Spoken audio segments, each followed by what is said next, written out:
안녕하세요. 저는 하나뿐인 아들과 살아가고 있는 40대 중반의 여자입니다. 항상 사연들을 즐겨 들으며 웃기도 하고 마음이 아파 눈물 짓기도 하고 제 사연 같아서 멍하게 예전의 제 모습을 떠올리기도 한답니다. 저는 무리한 욕심을 부리지 않고 사는 걸 항상 마음에 새기고 있어요. 한때는 저와 가장 가까웠던 사람이 욕심으로 인해 어떻게 변해가고 망가졌는지 두 눈으로 똑똑히 보았기 때문이죠. 저와 비슷한 상황에 계신 분들이 있다면 도움이 되었으면 하는 마음으로 친한 친구에게도 말하지 못했던 제 사연을 용기 내어 한번 털어놓아 볼게요. 저는 대학 시절에 만난 동갑내기 친구와 10년이라는 긴 연애를 했답니다. 20대 중반 철없을 때의 모습부터 서로 다 지켜보고 서로에 대해서는 많은 부분을 안다고 생각했었죠. 남자친구도 저에게 참 헌신적으로 잘해주었고 이만한 성품과 다정함을 가진 남자는 드물 거라고 늘 생각해왔답니다. 우리 둘 다에게 첫 연애여서 서툰 구석도 참 많았지만 남자친구가 저를 배려하는 모습이 눈에 보였기 때문에 그토록 긴 시간을 연애하며 그 사람만 바라볼 수 있었겠죠. 대학을 졸업하고 제가 먼저 그래도 이름을 알아주는 기업에 취직을 하게 되었고 남자친구는 1년 늦게 취직을 하게 되었어요. 사실 저보다 연봉이 더 낮고 회사 생활도 만족스럽지 않았던지 그만두고 싶다는 말을 자주 하더라고요. 그러다가 회계사 시험 보고 싶다고 조심스럽게 말을 꺼내더라고요. 워낙 어려운 시험이라 준비하는 것만 해도 3, 4년은 잡아야 하고 한 번에 붙는다는 보장도 없으니까 제가 원하면 헤어져도 할 말 없다고 말이죠. 저도 곧 30이 되니까 불안한 마음이 있었지만 남자친구를 믿어보기로 하고 내가 열심히 뒷바라지 해줄 테니 한번 해보라고 허락해줬네요. 그렇게 남자친구는 6년이나 수험생으로 지냈고 저는 직장을 다니며 일주일에 한 번 보는 데이트 비용이며 소소한 선물들에 매달 용돈까지 내주었어요. 매주 엄마가 남자친구를 위해 반찬도 만들어줘서 날라다 주기 바빴고요. 말이 6년이지 남자친구가 시험에 떨어질 때마다 너무 힘들었답니다. 공부에만 전념해야 하는데 나 때문에 집중을 덜해서 자꾸 떨어지는 게 아닐까 하는 생각이 들 때도 있었고 저도 나이가 점점 들어가는데 이렇게 남자친구만 믿고 있어도 되는지 고민도 많이 했었죠. 하지만 남자친구가 더 힘들 걸 알기에 묵묵히 기다려줄 수밖에 없었고 결국 합격을 했을 때 정말 기뻤답니다. 남자친구는 다 제 덕이라면서 이제 취직하면 바로 결혼을 하자고 말하더라고요. 남자친구 부모님도 자주 배웠었는데 제 공이 크다면서 이제 고생 끝이니 결혼해서 행복하라고 덕담을 해주시며 흔쾌히 허락해 주셨죠. 그렇게 일사천리로 양가 부모님의 축복을 받으며 결혼을 했답니다. 신혼 1년 동안은 제 인생에서 가장 행복한 시절이었어요. 남편도 회계사 사무실에 빠르게 취직이 되어 열심히 일을 배우며 기반을 닦았고 예전 회사에 다닐 때보다 월급도 많이 올라 안정적인 생활을 할 수 있었답니다.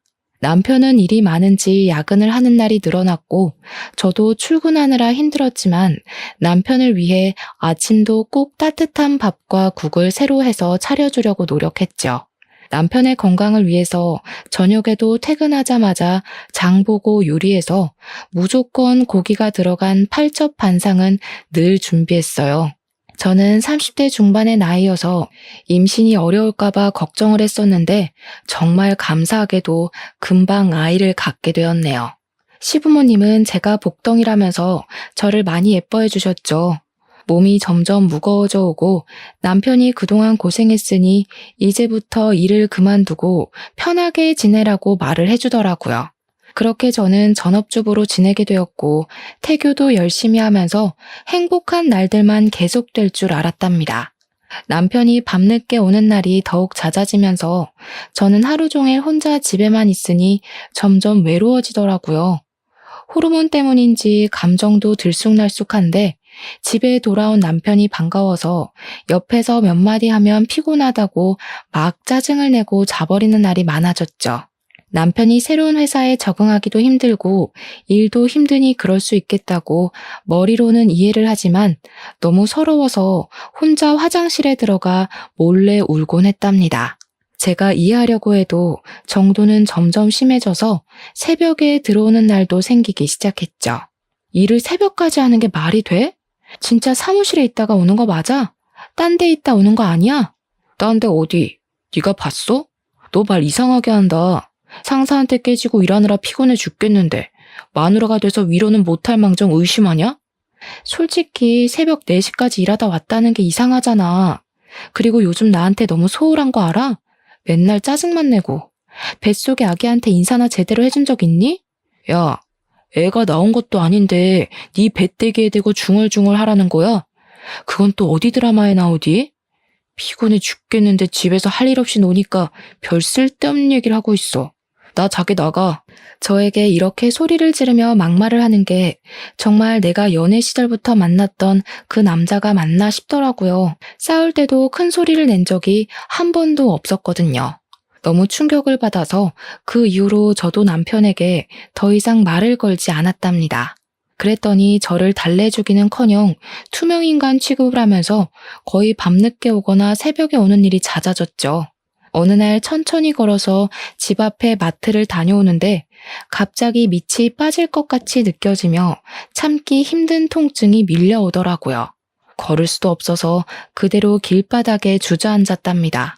그날따라 주위에 지나가는 사람도 없어서 도움을 청하지도 못하고 혼자 식은땀을 흘리며 통증이 좀 가라앉기를 기다렸죠.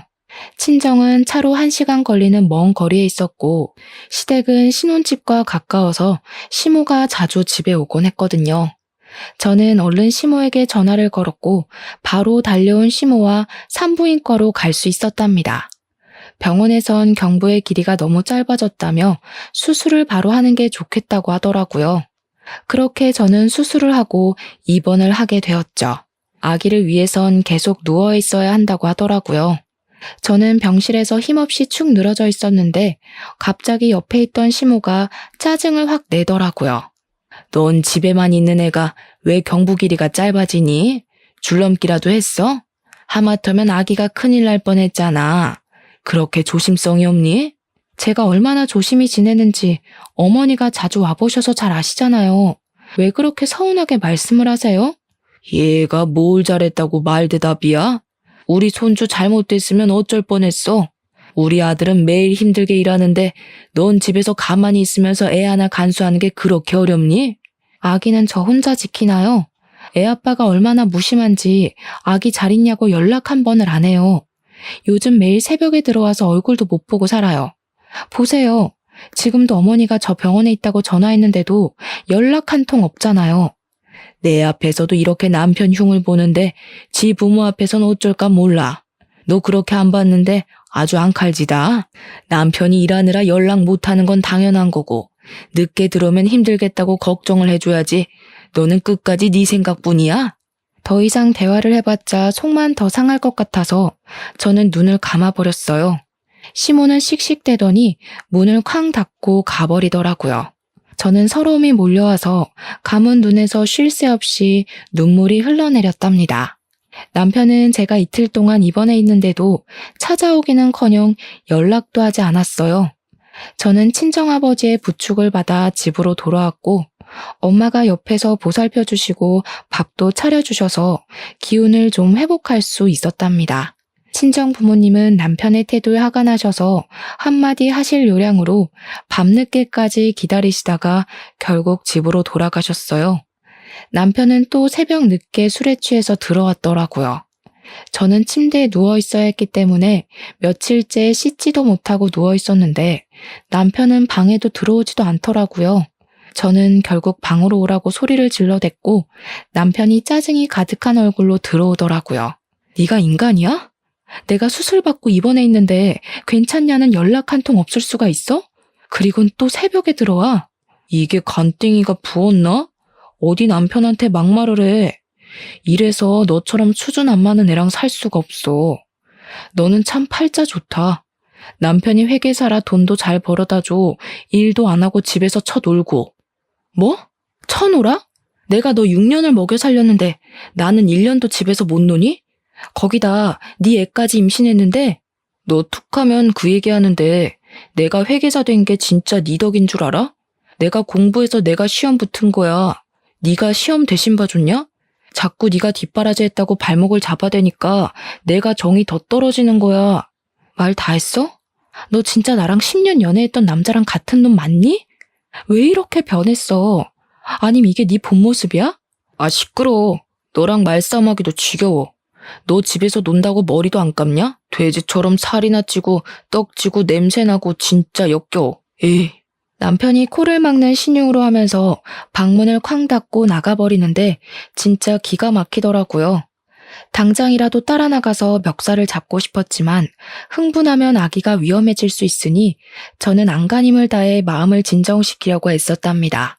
저는 시모에게 울면서 전화를 했는데 저에게 괜찮냐고 위로를 해주지도 않더라고요. 그러고는 아기가 우선이니까 일단 친정집에 가서 출산할 때까지 가 있으라고 쌀쌀맞게 말하는 게 아니겠어요? 저는 그렇게 몇 달 동안 친정집에서 지내며 출산 준비를 했답니다. 남편은 역시나 연락 한 통 없었고 친정아버지는 남편을 만나기만 하면 가만 안 둔다며 우라통을 터뜨리셨죠.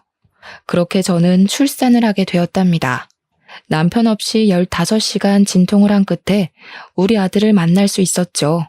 그래도 아기는 보고 싶었는지 저녁에 남편과 시부모와 함께 왔더라고요.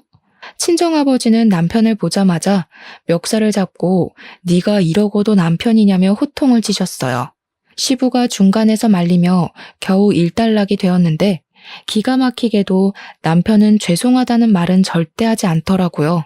역시 팔은 안으로 굽는다고 시부모도 제 편을 들지 않고 요즘 일이 많아 힘들어서 그런다며 이해를 좀 해달라고 아들을 감싸는데 정이 점점 떨어졌답니다. 아기가 태어난 후에도 더하면 더했지 남편은 조금도 달라지지 않았답니다. 밤늦게 들어와서 곤히 잠든 아기 얼굴만 쓱 보고 태평하게 코를 골며 잠을 잤죠. 중간에 아기가 깨서 울면 짜증을 어찌나 내던지요. 저는 완벽하게 독박 육아를 했어요. 남편은 정말 단 한 번도 아기를 위해 기저귀를 간다거나 젖병을 타는 일을 하지 않았답니다. 어쩌면 그렇게 자기 아이인데도 무신경할 수 있는지 신기할 정도였어요. 심지어 아기가 우는 게 너무 듣기 싫다면서 애가 울면 이어폰을 끼고 방문을 닫고 들어가 버리는데 뒤통수를 때리고 싶을 때가 한두 번이 아니었죠. 저는 하루 종일 아기와 둘이 지지고 볶느라 점점 좀비처럼 지쳐갔고 우울증까지 걸릴 정도로 상태가 심각해져만 갔답니다. 다른 남편들은 다른 일은 안 해도 쓰레기만큼은 버려준다는데 저에겐 당연히 먼 나라 이야기였죠. 아기를 두고 나갈 수가 없어서 쓰레기 봉투가 현관 앞에 가득 쌓여 있을 때가 많았어요. 냄새가 나서 버릴 수밖에 없을 때 아기가 잠든 틈을 타서 얼른 갔다 오곤 했답니다. 그날도 쓰레기 봉투를 들고 나가는데 주차장에 남편의 차가 딱 서는 게 보이더라고요. 그런데 어떤 여자와 함께 내리는 게 아니겠어요? 저는 너무 놀라서 아기도 잊은 채 얼음처럼 굳어버렸죠. 두 사람이 다정히 웃으면서 서로 안기는 모습에 저는 폭발하고 말았답니다. 두 사람 앞으로 달려가서 소리를 질렀더니 남편이 놀라서 저를 바라보더라고요. 저를 돌아보는 여자가 제 모습을 위아래로 훑으면서 풋 하고 웃는데 기분이 정말 나쁘더라고요. 남편과 거의 비슷할 정도로 큰 키에 몸매가 눈에 띄게 날씬하더라고요. 긴 파마머리에 위아래로 붙는 정장치마 블라우스를 차려입은 모습이었답니다. 제가 입을 떼기도 전에 그 여자는 옆동으로 쏙 들어가 버리는데 황당하더라고요. 둘이 껴안는 거 지금 다 봤거든? 저 여자 누구야? 너 바람 피우냐? 무식한 소리 좀 작작해. 너는 바람 피우는 여자랑 같이 집에 오냐? 우리 회사 중요한 고객이야. 내가 상담을 맡게 돼서 요즘 종종 만나서 회의하는 거고 알고 보니 같은 아파트여서 내가 데려다 준 거고 됐냐? 이 무식한 여팻네야.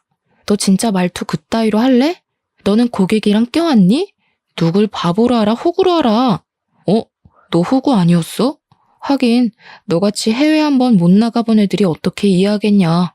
미국에서 워낙 오래 살아서 인사를 아메리카식으로 하는 거야. 그만큼 친근감 표시하는 거니까 무식하면 티를 내지 말고 그냥 입 다물고 있어. 남편은 저를 팍 치고 지나가 버렸고 저는 너무 화가 났지만 아기를 생각해서 이를 꽉 문 채로 집으로 들어갔답니다. 그 이후로 문득문득 두 사람의 모습이 자꾸 아른거리는 게 가슴이 콱 막히는 것 같았어요. 저를 비웃던 여자의 얼굴도 떠올라 화가 나기도 하고요. 저는 가끔 오시는 친정엄마 도움을 받으며 혼자 힘들게 아기를 키워나갔답니다. 그 사이 남편은 점점 새로운 옷이 늘어나기 시작했어요. 옷을 세탁하려고 보면 못 보던 명품 셔츠들이 계속 나오고 명품 가방도 여러 개로 늘어나 있고요. 심지어 손목엔 값이 꽤 나가는 명품 시계까지 차고 있더라고요. 어디서 났냐고 물어보면 이렇게 하고 다녀야 더 수준 높은 고객을 만날 수 있는 거라면서 다 사회생활 하는 거니까 신경 끄라고만 대꾸했죠. 남편이 얼마나 잘 꾸미고 다니는지 10년 전에 연애하기 전보다 어려 보이더라고요. 저는 머리도 못 감고 티셔츠는 며칠째 같은 걸 입고 살고 있는데 말이죠. 그렇게 뭘 끊임없이 사다 나르면서도 아기 손수건 한 장 안 사오는데 진짜 학을 뗐답니다. 아기가 태어난 후로는 남편은 집에선 밥 안 먹은 지도 오래돼서 저는 혼자 먹을 국만 한 솥 끓여놓고 매일 국에 밥만 말아 먹으며 지냈는데요. 남편은 밖에서 매일 뭘 먹고 다니는지 얼굴에 윤기가 반지르르 해서 다니는데 어찌나 꼴 보기가 싫었는지 모른답니다. 어느 날은 차 키가 바뀌어 있길래 설마 하고 물어보니 차도 아주 비싼 외제차로 바꿨더라고요. 이 모든 일을 저에겐 한마디도 하지 않고 버리는데 매달 주는 생활비도 점점 적게 주기 시작하더라고요. 저는 말하기가 치사해서 웬만한 아기용품은 제가 모아둔 돈에서 사고는 했답니다. 어느 날 오랜만에 시모가 전화를 해서는 반찬을 좀 했다고 주러 온다고 하더라고요. 시모가 오겠다는 시간이 지나도 연락이 없어서 저는 시모를 기다릴 겸 아기와 산책도 할 겸 유모차를 끌고 단지 앞을 한 바퀴 돌고 있었어요. 거의 집 앞에 다 왔을 때 시모가 옆동에서 나오는 걸 보게 되었죠. 어머니, 왜 거기서 나오세요? 오랜만에 오셔서 헷갈리셨어요? 거기는 옆동이에요. 아니, 여기에 내 친구가 살아서 잠깐 수다 좀 떤다는 게. 근데 너는 왜 나와 있니? 어머니 기다리면서 아기랑 한 바퀴 돌았어요. 너무 집에만 있어서 바람 좀 쐬고 싶어서요. 근데 반찬 가지고 오신다면서 빈손이시네요? 시모는 깜짝 놀라면서 다시 옆동으로 들어가셨죠. 저는 현관 앞에 서서 바라보다가 엘리베이터가 12층에 서는 것을 보았답니다. 그러자 시모가 묵직한 쇼핑백을 들고 내려왔더라고요. 그렇게 집으로 함께 들어온 시모는 집안을 샅샅이 훑기 시작하더라고요. 저는 영문을 몰라 그냥 지켜보고만 있었답니다. 여기 먼지 좀 봐라. 너는 집에 하루 종일 있으면서 청소도 안 하니? 식탁에 이거 국 말라붙은 자국하며 집이 아주 돼지우리가 따로 없네. 아기 입으로 먼지 다 들어간다는 생각도 안 해? 저 혼자 아기 보느라 밥 먹을 시간도 없어요. 잠투정이 심해서 계속 안고 있어야 되고요. 청소할 시간이 어디 있겠어요. 어머니 아들은 집에 새벽에 들어와서 옷만 갈아입고 나가요. 애 얼굴도 안 보고요. 야, 누구네 안 키워봤어? 나 내 둘 키우면서도 농사도 짓고 살림 다 했다. 지금은 빨래도 세탁기가 해줘. 청소도 청소기 돌리면 끝인데 힘들긴 뭐가 힘들어? 애 하나 키우면서 유세는. 네 남편은 돈 버느라 하루 종일 뛰어다니는데 돈을 버는 건지 안 버는 건지 생활비도 점점 안 주는데 제가 어떻게 알겠어요? 도대체 밖에서 뭘 하고 다니는 건지 저도 궁금해 죽겠어요. 내 아들 힘들게 일하는데 생활비 적게 준다고 바가지 긁기만 해봐. 그리고 너 옷고락서니가 그게 뭐니? 네 남편이 너 그런 모습 보면 정 떨어질 만하다. 남편이 회계사면 너도 그 수준에 좀 맞게 하고 다녀야 남편 기가 살 거 아니야. 시모를 오랜만에 만난다고 반가운 마음이 들었던 것도 잠시였네요. 시모는 예전보다 더 쌀쌀맞고 못되게 저를 대하더라고요. 저는 남편보다 더 변해버린 시모의 태도에 더욱 상처를 많이 받았답니다. 그 이후로 남편은 더 이상해지기 시작했어요. 어느 날은 치킨까지 사들고 와서 아기 키우는데 고생이 많다는 말까지 하면서 기분이 좋아 보이더니 또 어느 날은 평소와 다르게 일찍 들어와서 애 우는 소리 때문에 미치겠다는 둥 짜증난다면서 아기 욕조를 발로 차버리는 날도 있었죠. 어느 날은 눈도 벌겋게 충혈되고 다크서클이 심한 얼굴로 저에게 대뜸 돈을 요구하는 게 아니겠어요? 이번 달 생활비 준 거 있지? 그거 남은 거 있으면 다시 보내봐. 아니다. 모아놓은 돈 좀 없어? 참나. 누가 들으면 생활비를 500은 줬는지 알겠네. 꼴랑 100만 원 줘놓고는 그걸 다시 달라고? 이미 다 쓰고 돈 없어서 친정엄마한테 빌려 쓰고 있어, 이 화상아. 집구석에 처박혀 있으면서 벌써 그 돈을 다 썼어? 나 없을 때 맨날 뭔 짓을 하냐? 그럼 장모님이 빌려준 돈이라도 줘봐. 지금 당장 급해서 그래. 너 도대체 월급을 얼마나 받아? 너는 지금껏 나한테 월급도 제대로 말해준 적이 없어. 그 돈 다 어디다 쓰고 나한테 돈을 달라고 할 수가 있어? 넌 입만 열면 그놈의 잔소리. 잔소리 때문에 내가 너랑 말을 하기가 싫은 거야. 남편이 돈 좀 달라고 하면 급한 일이 있구나 하고 넘겨주면 될 일이지. 재수없어 진짜. 너 진짜 어디 나사가 빠진 것 같아. 너 요즘 진짜 제정신 아니야. 너 정신 차리려면 그런 것 같다. 이제 네 꼴 보기도 싫으니까 어디 혼자 잘 살아봐. 저는 화가 머리끝까지 나서 아기와 함께 친정으로 가버렸답니다. 남편과 마주하는 게 너무 고통스럽고 넌덜머리 났기도 했지만 어디 한번 충격 좀 받아보라는 뜻도 있었는데 몇 주가 지나도 연락 한 통 없더라고요. 남편에게 들은 건지 못 들은 건지 시모 역시 아무 연락도 없는 게 이상했어요. 그러던 중에 은행 업무를 보려면 가져가야 할 게 있어서 남편이 없을 것 같은 오후 시간에 잠깐 집으로 가게 되었답니다. 집에 딱 들어가니 현관 앞에 남편의 신발과 여자 구두가 놓여 있더라고요. 순간 뒷골이 찌릿하게 당겨왔고 본능적으로 남편이 집에 있다는 걸 느낄 수 있었죠. 거실로 가자 빈 와인병과 잔 2개가 놓여 있고 안주로 먹은 듯한 음식 냄새와 술 냄새가 역겹게 나더라고요. 옷들도 거실 바닥에 어지럽게 흩어져 있었죠. 저는 조심스럽게 살짝 열려진 안방 방문을 열어보았답니다. 남편과 어떤 여자가 침대에서 자고 있더라고요. 저는 쇠망치로 머리를 세게 내려치는 것 같은 충격을 받아 억소리가 저절로 나왔답니다. 얼른 손으로 입을 꾹 눌렀어요. 이미 예전부터 심증이 있었던 상태였기에 증거를 잡아야 한다는 생각이 빠르게 스쳤답니다. 저는 곧바로 핸드폰으로 비디오를 찍었죠.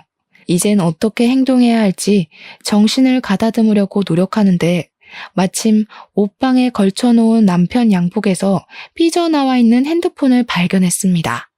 무슨 알림이 이렇게 많이 오는지 화면이 계속 깜빡이더라고요. 저는 핸드폰을 확인해 보았답니다. 어디로 입금하라는 메시지가 수도 없이 와 있고 전화도 몇십 통이 와 있더라고요. 얼른 사진들을 확인해 봤는데 상간녀와 찍은 사진은 없고 주식 그래프 같은 알 수 없는 그래프만 많더라고요. 어쩐지 수상한 느낌이 들어서 그 중에서 몇 장을 제 핸드폰으로 옮겨 담았답니다. 남편의 핸드폰을 제자리에 놓는 동시에 안방 문이 벌컥 열리는 게 아니겠어요. 한 여자가 표독스러운 눈빛으로 저를 쳐다보더라고요. 제 예상대로 예전에 남편과 주차장에 함께 있던 여자가 맞았습니다. 여자의 의기양양한 표정을 보니 속이 뒤틀려왔죠. 웬 도둑고양이가 들어왔나 했는데 사모님이셨네? 왜? 다 봤으면서 조용히 나가시려고? 그때 눈치챈 줄 알았는데 무슨 꿍꿍이가 있어서 잠잠한가 했더니 이렇게 증거 모으려고 조용히 있었던 거야? 야, 너는 남의 남편이랑 불륜이나 저지르면서 부끄러움도 없니? 어디서 잘난 척이야 상간녀 주제에. 저는 화가 나서 바로 상간녀의 머리채를 휘어잡았어요. 상간녀가 흰자를 뒤집어 까면서 제 머리를 잡으려고 팔을 휘젓더라고요. 저는 안간힘을 다해서 머리카락을 마구 뽑아댔어요. 상간녀가 비명을 지르기 시작했죠. 너 아파트 옆동에 사는 거 내 남편이 해준 거 맞지? 이제 다 알겠네. 생활비도 안 주고 돈 달라고 할 때 알아봤어야 하는데 다 니년한테 퍼주느라 그랬어? 그때였어요. 갑자기 눈앞에 별이 번쩍했는데 정신을 차려보니 제가 식탁까지 날아가 있었죠. 눈앞에는 저를 패대기 쳐버린 남편이 벌개진 눈으로 씩씩대며 노려보고 있더라고요. 지발로 나갈 땐 언제고 왜 기어들어와서 난리를 쳐?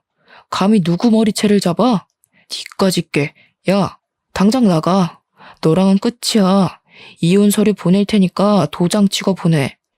남편은 제 멱살을 잡고 현관까지 질질 끌고 갔답니다. 저는 버텨보려고 악을 쓰며 남편을 핥히고 방방 뛰었지만 황망하게도 아파트 복도까지 끌려나갔고 문이 쾅 닫히더라고요.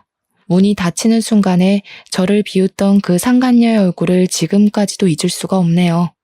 배신감과 수치심이 몸이 사시나무 떨듯이 떨려오더라고요. 저는 이를 악물고 시댁으로 향했죠. 저를 본 시모가 깜짝 놀라더라고요. 어머니, 지금 그 작자가 뭘 하고 있는 줄 아세요? 제가 지금 그 인간이 다른 여자랑 침대에서 자고 있는 걸 봤어요. 싹싹 빌어도 모자랄 판에 저한테 이혼하자네요. 저도 저런 개차반이랑 더 이상은 살 미련이 없지만 너무 억울해서 어머니한테 왔어요. 결국 이 사달이 났구나. 일단 좀 진정을 해라. 너한테는 미안하지만 네 남편이 그 여자 아니면 죽겠다는데 어쩌겠니? 사실 여자 사귀어 본 게 네가 처음이었으니 더 잘난 여자들도 많다는 걸 이제 한 걸 어쩌겠어? 네? 뭐라고요? 그럼 어머님도 알고 계셨다는 거예요? 제가 안 그래도 확인하려고 왔어요. 저번에 옆동 가셨던 거, 그 상간녀 집에 간 거 맞죠? 도대체 언제부터 아신 거예요? 손주 보기 부끄럽지도 않으세요? 자식 이기는 부모 있니? 그 여자랑 안 살면 죽어버린다는데 어떻게 그럼? 너도 봐서 알 거 아니야. 솔직히 너랑 비교가 되니? 키 크고 예쁘고 거기다가 미국 명문대까지 나왔단다. 지금은 그 뭐냐? 암튼 큰 투자회사 다니면서 돈도 잘 번대. 솔직히 지금 우리 아들이 회계사인데 너보다는 그 애가 더 수준이 맞지. 어머니도 제정신이 아니시네요. 아들이 와이프랑 자식도 내팽개치고 불륜을 저지르는데 그걸 맞장구 쳐주는 게 맞는 일이에요? 하긴 어머니가 양심이 전혀 없으니까 아들도 똑같이 닮아서 이런 인간 같지도 않은 일을 벌였겠죠. 그때 시모가 제 뺨을 철썩 때리는 게 아니겠어요. 저는 얼얼한 뺨을 감싸쥐고 시모를 노려보았답니다. 사람이 충격을 여러 번 받으면 이렇게 정신이 나가는구나 싶은 생각이 들더라고요. 듣자 하니까 아주 막 나가. 네 본 모습을 보니까 빨리 헤어지게 하고 그 애한테 새 장가 보내야겠다. 네 수준에 회계사 남편 뒀으면 감사합니다 하고 수발이나 잘 될 것이지. 남편 바가지나 긁어대고 막말이나 해대고 뭐 의리를 지키겠다고 이런 급 안 맞는 애랑 결혼까지 시켰는지 내가 후회 막심이야 아주. 우리 아들 발목 잡지 말고 당장 갈라서. 제가 계속 노려보자 시모가 다시 한번 손을 올리더라고요. 저는 시모의 손목을 힘껏 잡아 비틀어 내렸어요. 시모가 아프다며 소리를 빽 지르더라고요. 저한테 이렇게 하신 거 꼭 후회하는 날이 올 거예요. 하나뿐인 손자 얼굴도 다시는 못 보실 테니 부디 그 여자한테서 손녀, 손자 많이 얻길 바랄게요. 저는 시모의 손목을 팍 던져버리고 시댁을 나왔답니다. 울지 않으려고 이를 악물었지만 어느새 눈물이 줄줄 흐르고 있더라고요. 정처 없이 걸어가는 내내 남편을 처음 만난 순간부터 지금까지의 일들이 단편 영화처럼 차르륵 머릿속을 지나갔답니다. 이런 결말을 맞이하려고 그렇게 아낌없이 사랑했나 싶은 마음에 나 자신이 정말 바보 같을 뿐이었죠. 그렇게 며칠이 흐를 동안 어떻게 해야 할지 무수히 고민을 했답니다. 일단은 상간녀를 만나 얘기를 하던 싸움을 하던 해서 그 내용을 녹음을 해두자는 생각이 들었죠. 저는 전에 시모가 12층으로 갔던 기억을 살려 무조건 12층으로 올라가 봤어요. 두 집 중에서 어느 쪽일까 잠시 고민하는데 한 집에서 남녀의 대화 소리가 시끄럽게 들리더라고요. 저는 그 집 현관문에 귀를 대고 들어보았는데 상간녀의 목소리가 똑똑히 들려왔답니다.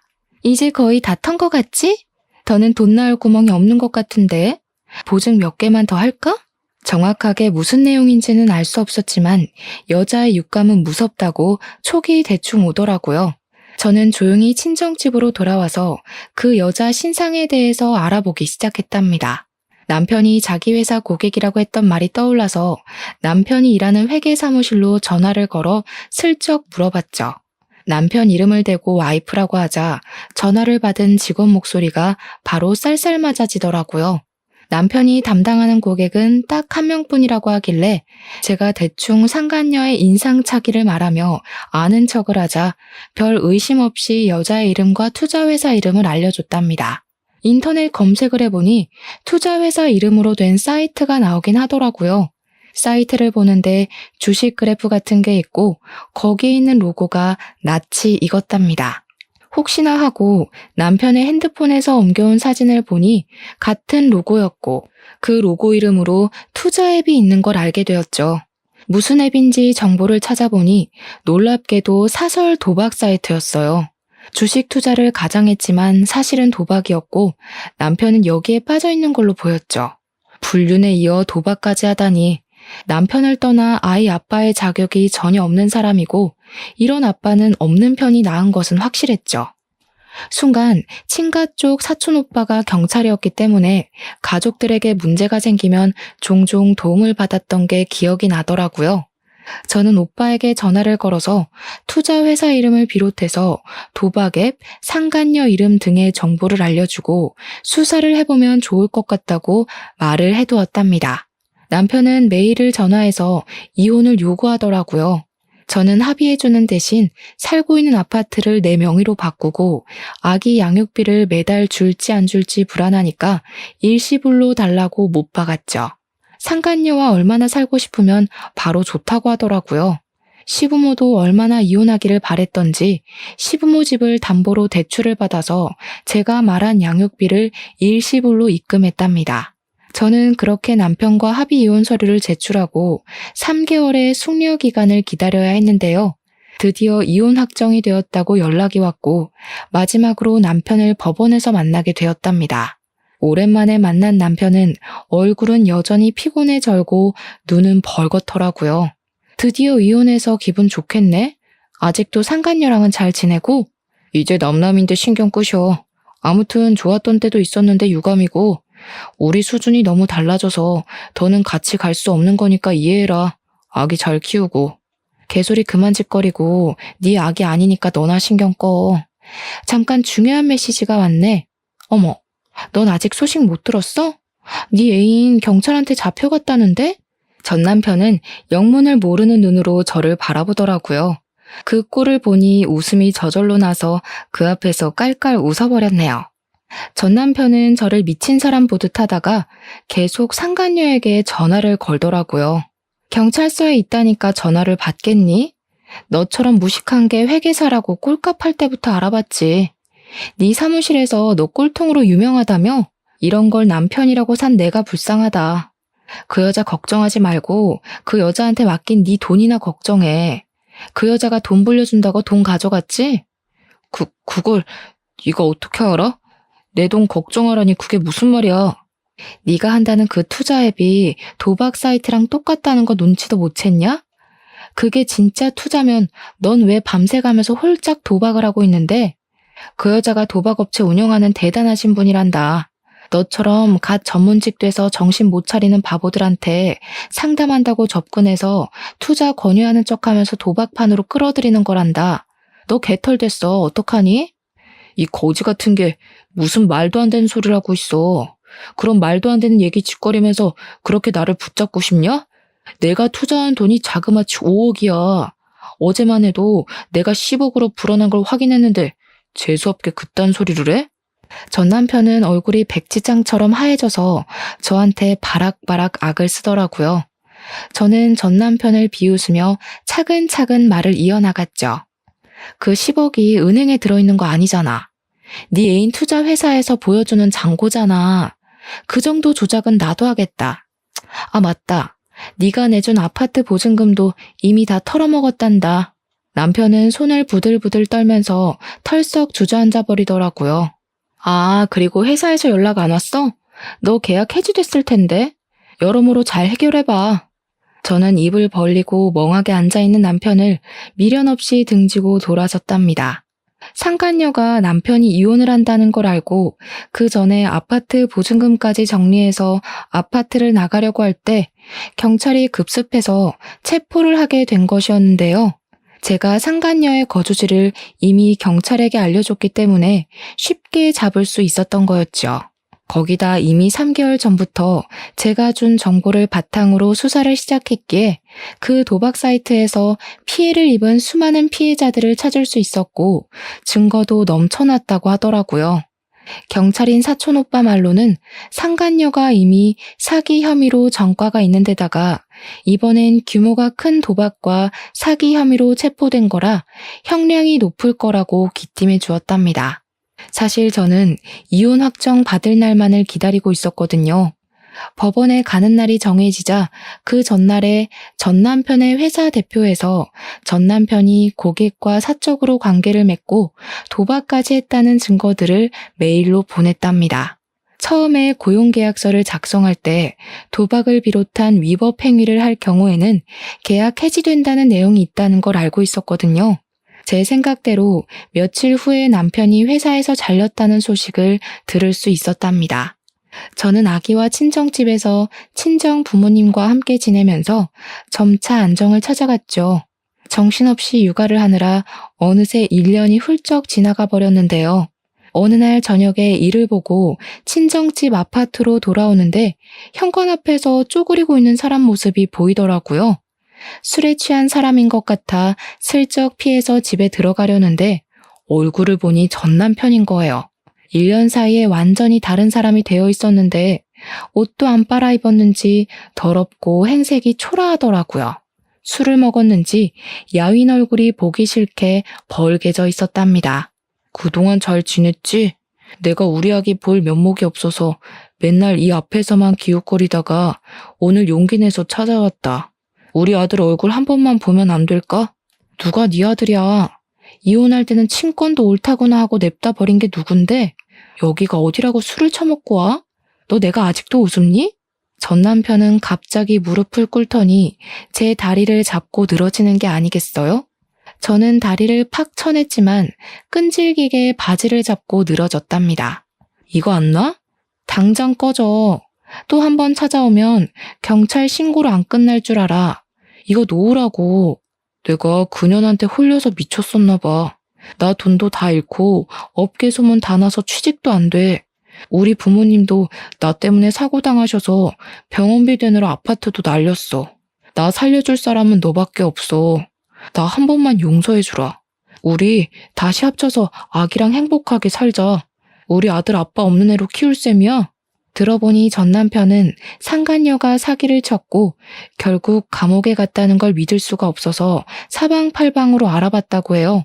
10억이 들었다는 장고 역시 거짓이었고 심지어 상간녀가 체포되기 며칠 전에는 상간녀의 소개로 대부업체에서까지 억대의 돈을 빌려 그대로 그 여자 손에 넘겨주었답니다. 거의 7억이나 되는 돈을 날린 셈이더라고요. 상간녀가 진짜 자기와 특별한 관계라고 끝까지 믿었었는지 감옥에 거의 매일을 가서 만나보려고 했지만 상간녀가 면회를 거절한 건 당연했죠. 전 남편 말고도 피해자가 줄줄이 나왔지만 이미 상간녀는 돈을 다 빼돌리고 감옥에 간 거라 돈을 돌려받긴 힘들었답니다. 거기다 전 남편은 직장까지 잘려서 돈 나올 구멍이 없자 매일 술을 먹었는데 어느 날은 술 먹고 길바닥에서 자다가 조폭한테 잘못 걸려서 심하게 폭행을 당하게 되었다고 해요. 경찰에 연락을 받고 시부모가 급하게 경찰서에 오다가 교통사고가 났고 시모가 크게 다쳐서 지금까지도 의식이 없다더군요. 우리 다시 합치자. 네가 나 도와주면 나 금방 일어설 수 있어. 우리 부모님도 너랑 손주가 너무 보고 싶으시대. 우리 아들이랑 같이 병원에 한번 가주면 안 될까? 전 남편이 짓거리는 소리를 듣고 있으니 화가 점점 머리 끝까지 올라왔습니다. 저는 제 다리를 끌어안고 있는 전 남편을 세게 밀쳐버리고 집 안으로 들어갔어요. 부모님이 시끄러운 소리를 들으셨는지 현관 앞에 서 계시더라고요. 저는 엄마에게 얼른 아기랑 방으로 들어가라고 하고는 걸레 빠는 양동이에 변기물을 냅다 퍼다 담았답니다. 그걸 보신 아버지가 어느새 얼음을 양동이에 쏟아 부으시더라고요. 제가 문을 벌컥 열자 고개를 푹 숙이고 있던 전 남편이 재빨리 고개를 들더라고요. 그 눈에 일말의 희망이 반짝하는 걸 보니 아주 꼴사나웠죠. 저는 냅다 양동이물을 전 남편에게 들이부었답니다. 내가 인생에서 제일 후회하는 일이 뭐 같지도 않은 너 뒷바라지하고 밥상 차려 바친 거야. 뭐? 우리 아들? 기저귀 갈아주는 건 바라지도 않았다. 네가 여자한테 미쳐서 아들 얼굴 제대로 본 적이나 있냐? 한 번 안아본 적도 없는 게 어디서 우리 아들이래? 내 인생에 다신 나타나지 마. 여보, 제발 예종을 생각해서 우리 아들 얼굴이라도 보여줘. 그럼 나 염치 없지만 5만 원만 좀 빌려주면 안 될까? 엄마 병원에 가야 되는데 차비가 없어서. 그때 친정아버지가 나오셔서 전 남편 멱살을 잡고 흔드시며 거지 새끼가 어디서 돈을 구걸하냐며 당장 꺼지라고 호통을 치셨답니다. 아버지가 전 남편을 아파트 출입구까지 질질 끌고 가서 패대기를 치셨고 저는 창문을 통해서 전 남편이 땅바닥에 구르는 모습을 지켜봤죠. 어이없는 건 그 후로도 몇 번을 더 찾아왔다는 건데요. 저는 일절 상대하지 않고 친정아버지가 해결해 주시고 한 번은 경찰 사촌 오빠까지 와서 전 남편에게 호통을 치셨어요. 그 후로는 무서웠는지 더는 찾아오지 않았답니다. 마지막까지 정말 비겁하고 치실한 인간이라는 걸 확인시켜 주더라고요. 그렇게 저의 청춘을 다 바쳤던 전 남편과의 인연은 안 좋게 끝났지만 그렇다고 제가 살아온 인생을 다 부정하고 후회하지는 않는답니다. 그 과정에서 제 보물인 저의 아들을 얻을 수 있었으니까요. 저는 아이가 어린이집에 다닐 수 있게 되어 본격적으로 취직 준비를 하기 시작했어요. 언제까지나 친정 부모님에게 기댈 수는 없으니까 말이죠. 아이와 둘이 독립하여 살기 위해 안정적인 일을 구할 수 있는 자격증도 땄답니다. 덕분에 저는 집에서 가까운 회사에 취직을 할 수 있었고 지금은 전셋집을 얻어 아이와 씩씩하게 살아가고 있죠. 인생을 살면서 언제나 좋은 일만 있을 수도 없고 나쁜 일만 계속되지도 않는 것 같아요.